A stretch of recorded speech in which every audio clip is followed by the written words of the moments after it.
everybody. Hi guys. Mr. and Mrs. Traveler here. El Cosplay. Coming to you with another Tip of Tuesday. It's Tip Tuesday. Yeah, it is. So anyway, guys, let's talk today about, here's a subject that we get from time to time. And it is when we're talking to people about traveling, specifically cruising. We get my husband, my wife, my boyfriend, my girlfriend, my friend, my whatever doesn't like cruising. No, they have the cruise blogs, and they are a cruise hater. Or they've never been on a cruise and they're like, eh. Or you've got somebody who was in the Navy forever, like my dad, and I'll never step foot on another ship again. Or like my dad, I already been all the way around the world. You can't get me to go on a cruise. So today we wanted to bring you kind of a list of our common objections to cruising that we hear. And I have not seen these objections. This is Mrs. Traveler's brainchild. It is. And so I will be debunking the cruise hating live. Yes. Before your eyes. Yes, he will. Now I will be the hater today. I am master debunker. I think he can do it. Let's get started.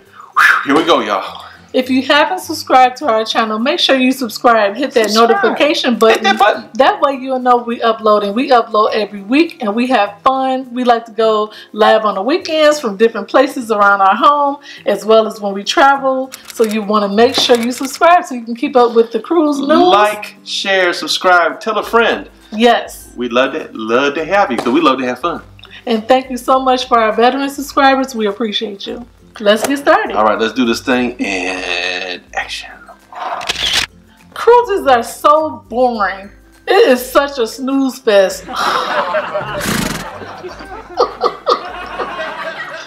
Oh my. Well, you know what? I would say that a person who tends to find a cruise boring may indeed be a boring person themselves. No, I mean, I don't know. That's not a fair assumption. But no. Cruising is not boring, okay? Now, there are some cruises that can be extremely relaxing that some people with different lifestyles may find boring, but I think that you just need to find the right cruise line. So, if somebody's saying that cruising is boring, usually it's something, you know, usually we find that somebody who needs a little excitement in their life or something like that. So I would suggest taking this person on a more lively or active vacation. You may want to take them on a nice carnival on one of the newer carnival ships or something like that. It has a lot of activities, action, a lot of fun, a lot of let your hair down type of stuff. You may want to take them on one of the Royal Caribbean ships, one of the new bigger ones like the Oasis class ships with all the bells and whistles. I mean, listen, you go zip lining, you go wakeboarding on there on the flow rider. It's like a theme park. You go to the aqua shows. You can ride a merry-go-round. You can ice skate. You can. Wait a minute, I thought you were a hater. Am I winning you over that easily? Yes, you are. It sounds good to me. Ice skating, I'm there. Okay, you know, and outside of just the ship activities, which you know there are so many on so many of these newer ships, the activities that you have on the port. So let's pick a. You want somebody like this, you have to pick a very port-intensive vacation. Yeah, I agree. So you want to have them at ports every day doing exciting things like zip lining and going catamaran and going snorkeling, going scuba diving, going hiking through the jungle, going, I don't know, whatever, go jump out of a plane, do something. You have to keep them busy. You have to keep a cruise hater busy. That's how you win them over. Everybody in their family has somebody like this, whether it's a friend or a family member, so I'm going to be that family member or friend today.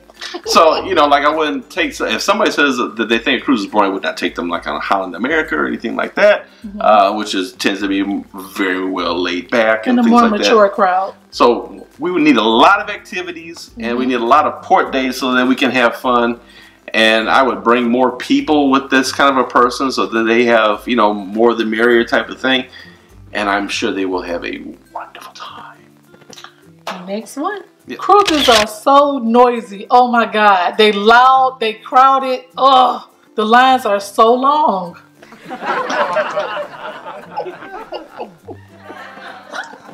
perhaps you need to stay home. Now this person here is the complete polar opposite of our last guest. So this is the person that you want to take on a more intimate and laid-back vacation. So this is the person that you want to take on a different type of Royal Caribbean, perhaps. So more sea days. Maybe you want to go on a transatlantic crossing or go through a Panama Canal. Or maybe you want to take them on the Holland America or a more upscale line into your Asmara, Oceania, you know, that type of deal where it's a smaller ship, more focused in on customer service, and less crowds, less noise, and things like that. That gives a person who really is looking for more of a laid-back time as opposed to all the crowds and noise and stuff like that. Or let's choose a more laid-back location, like perhaps Alaska. Take them on an Alaska cruise, which is certainly exciting in itself, but it's more of a laid-back atmosphere. It's not like a Caribbean party type of atmosphere like it is on the Caribbean cruises, or even a Mediterranean cruise. To take a nice Mediterranean cruise, would be lovely. So, you know, smaller ship, more focused in on customer service and the elegance, and or more laid back ports of call. Now you're winning me over.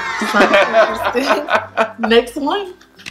When you go on a cruise, it is so short. I don't have time to see everything I need to see. I'm only there a short time, so why should I cruise? Oh, you one of those, huh? I've got a couple of those in my family. Too. Well, you know what? Let me explain to you why this is actually a perfect option for you. This is a perfect option for you because cruising, while yes, your time in port is limited to, you know, 8 to 12 hours a day on most cruises. Some cruises do overnight in certain ports. Oh, really? So that may be an option for overnight in some of the ports. They do offer some of that. But I would say that doing a cruise allows you to explore a place that you've been thinking about visiting land-wise for a week or so without really wasting your money per se. Let's say you went to a destination, a land destination, and you found out a day or two into it that you really don't like where you're at. And then you're stuck there for another 5 or 6 days. Yeah, you're landlocked there. Yeah. That's the worst. I think cruising allows you the option to explore an island or a destination and say, you know what, I could go back to this place based on what I've seen for these hours. I did a tour around there. I liked it. The people were very friendly. It seemed like a lot of activities to do. The beaches were very pretty. They had these many activities that I'm looking to do. And so, you know what, my next vacation, I would like to book a land trip directly there. Nothing worse than getting someplace, you know, and just hating it. Especially if you're kind of newer to the scene and you just kind of believe the hype on something and say, you know what, I really want to go stay there. And then you cruise there and you're like, uh-oh. Yeah, maybe not. Maybe not so much. Yes, that has happened to us. You know, so. On another hand, Bermuda also does 3 days, 2 and 3 days overnight. So you may want to think about going to Bermuda as well. They have a lot of sea days, and you go to Bermuda and you just stay there. But you're also cruising. So maybe that'll be an option for you. And I love when we did the Pride of America, because not only did we overnight a couple of nights there, what a better way to see all of the Hawaiian Islands at one time without having to island hop. Yes, it was fantastic. But I'm still a hater though. So. Well, and you know, the other argument that I've actually had to make to somebody is, you know what, I would rather have went to this place and seen it for my 8 to 12 hours than to go through life and to never have seen it at all. Oh, just be happy at the time that you were there. Because you have some people who are like, I don't want to go there because I don't want to stay, yada, yada. And guess what? They're not going to go there on the land either. No. So they're not going to see it at all. They probably just don't like traveling at all. Hey. But we're going to talk them into it today, but I'm going to be the hater, so I'll be them today. Next one. I heard when you go cruising, you have to sit with the same people every day, like 6 people. You have to sit with them every day. I cannot see sitting with people every day for a week straight. Oh my God, what am I going to talk about? Well, they're probably looking at you thinking the same thing. Yeah. I'm just kidding. I've heard that before from a lot of cruise haters. What's your solution, Mr. Traveler? No worries. Just don't eat for the cruise. Quick weight loss plan. No, in all seriousness, you can ask for a smaller table size if available. If they have a table for 2, you may be able to secure that. Oh. Although those tend to go to, when people ask for them, they usually go by status and all that stuff. So if somebody with higher status says, "I want a table for 2," but whatever, you can ask for a table for 2. You can do anytime dining. That's a good idea. And anytime dining, you can request a table for 2 or a smaller table. Or even if you don't do that, you'll be with different people every night if you get stuck at a bigger table, which, is not bad. You get to meet a lot of people, so. Yeah. But if you're not, listen, sometimes we're either or. Sometimes we like to be table for 2, like when we're totally burnt out and like we need a vacation. Which is almost all the time. it's a table for 2. Yes. Some other times we're just like, let's meet dark people, We did that in Hawaii a lot because I knew going to Hawaii we were going to meet people from all over the world being there. So it was really fun and interesting. It was refreshing. Meeting people from all over. So that was cool. You can do specialty dining. Sure. Which will pretty much always guarantee you a private table. Yeah, that's a good idea as well. Or you can go to the buffet every night. Yes, and you can mingle with other people too. Or you can sit by yourself, but it's more casual for what you want. Room service? Yes, room service is good too as well, but I'm a hater though. I'm not with any of it. You have to talk me into it. Next one. Oh my God. I get so seasick even riding in the car. I know if I go on a cruise, I'm just going to be seasick all over the place. Oh, the ship will be rocky. It's big. Oh gosh, I feel nauseous right now. I don't think I can cruise. Bend it that way. Bend it that way. Yes, we hear this all the time. Yes, absolutely. This does happen. But listen, guys, modern medicine is a wonderful thing now. They have the Dramamine patch. They have the bands. They have all these different things that you can get. Anti-nauseous medicine. A lot of people tend to like the patch from our experience with talking with folks. It actually works. And we also want to find you a cabin that is lower in the ship and more in the middle of the ship, as to avoid the rocking. Because the higher you go up in the ship, the more swing that you may feel. You'll feel it. But the bigger ships are equipped with stabilizer wings that pop out from the hull. It's like little airplane wings under the water, and it makes for a smooth ride.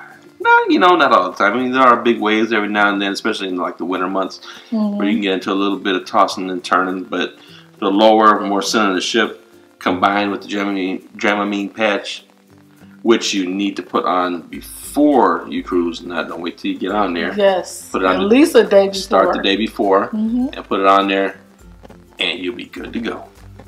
Okay, now I feel so much better. I'm not as nauseous as I was at the start of this conversation.